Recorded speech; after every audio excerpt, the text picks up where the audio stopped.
So ఓవరాల్గా ఇన్ని techniques use చేస్తున్నారు, అడ్వాన్స్డ్ మెషినరీస్ అన్నీ ఉన్నాయి కదా. సో చూసిన వాళ్ళందరూ అమ్మో చాలా అఫోర్డబుల్గా ఉండదేమో, అంటే చాలా ప్రైజీగా ఉంటుందేమో అనుకుంటారు. How affordable it is price పరంగా? ఇప్పుడు వీకేర్లో వచ్చి నేను విషువల్గా చెప్తూ ఉంటాను, ఎవరికంతా హెయిర్ ప్రాబ్లం ఉందో ఇమ్మీడియట్గా వాళ్ళు గుర్తుకొచ్చేది వీకేర్ అనేది వస్తుంది. అదేలాగా ఇప్పుడు స్లిమ్మింగ్ అంటే హెల్తీగా మనం తగ్గాలంటే సైడ్ ఎఫెక్ట్, ఎందుకంటే హెల్త్ అనేదే మనకిది.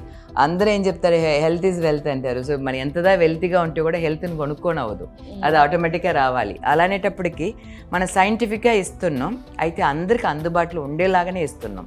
ఎందుకంటే ఇది వన్స్ ఇన్వెస్ట్మెంట్ అది. దాని తర్వాత మీకు వచ్చి కొన్ని ఇప్పుడు కూల్ టేక్ కూల్ స్కల్ప్టింగ్కే మనం వచ్చి కన్స్యూమబుల్స్ అనేది ఉంటూ ఉంటుంది. సో అప్పుడు దానికి అవే ఖర్చుల వరకే మనం ఇచ్చేస్తూ ఉంటాం.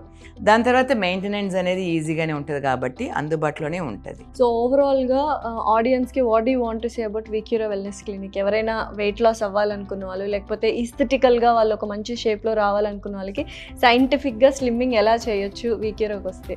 సేఫ్గా ఎఫిషియెంట్గా వెయిట్ లాస్ చేయాలి, హెల్తీగా ఉండాలి, మనం ఏస్థెటిక్గా అపియరెన్స్ కూడా బాగుండాలంటే వీక్యూరా వెల్నెస్కి రావచ్చు. ఫ్రీ కన్సల్టేషన్స్ ఉంది కాబట్టి ఒకసారి వచ్చి చూసుకొని తర్వాత కూడా వాళ్ళు జాయిన్ అయితే అవ్వచ్చు, లేకపోయినా పర్వాలేదు, మీ గురించి మిమ్మల్ని తెలుసుకొని వెళ్ళండి, అంతే.